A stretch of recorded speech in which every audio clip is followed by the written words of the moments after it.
Hi guys, Mr. Bausch here.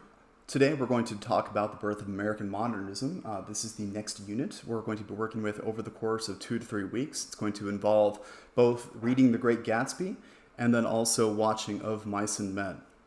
American modernism follows all of the units that we've been working with up to this point and has a distinct shift into many of the themes that you're familiar with watching TV shows and movies as well today. A lot of it does stem from American modernism. I'm going to break this PowerPoint up into multiple sections. This PowerPoint was created by somebody else, but I'm adapting it because why bother making something brand new when something already kind of exists for you? But I'm going to add details here and there, offer clarification. I have made slight changes to the original PowerPoint as well, but it should guide you pretty well through this American modernism unit.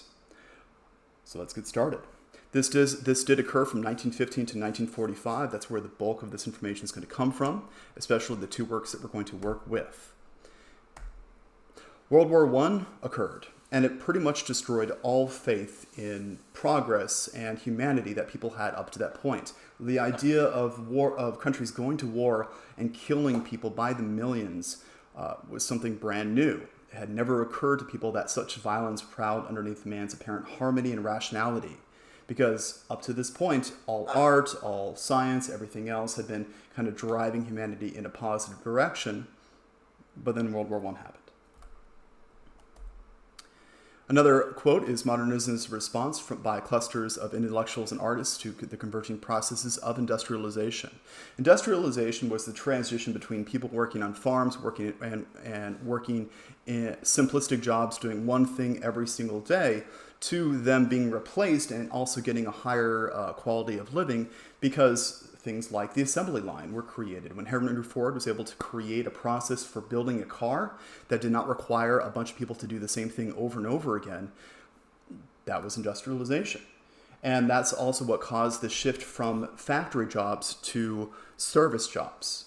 But industrialization is a wide movement, but it's just what happens when technology begins to replace man.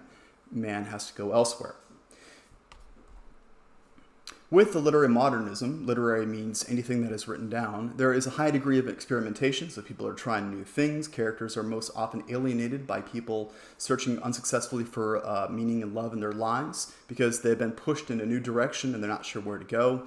And then the themes, of course, are pulled from real life like most literary movements. After the Great War, the devastation of World War I brought about an end to the sense of optimism that characterized the years leading up to the war. Up until this point, everything was looking good. More technology, better quality of living, more free time, more money overall. But then World War I happened. This is a more negative or realistic view of the world, and the technology advances gave birth to modernism. Here's the difference between the two. So in a pre-modern world, you had order. Everything was meaningful, there was optimism, everything was stable, people had faith in what they were doing, morality and values were prized, and there was a clear sense of identity. This is what I'm meant to do, this is what I'm supposed to do. But with the rise of technology and people understanding the larger world, they started to fall into that chaos. So there was a lot of chaotic movement here, everything seemed pointless.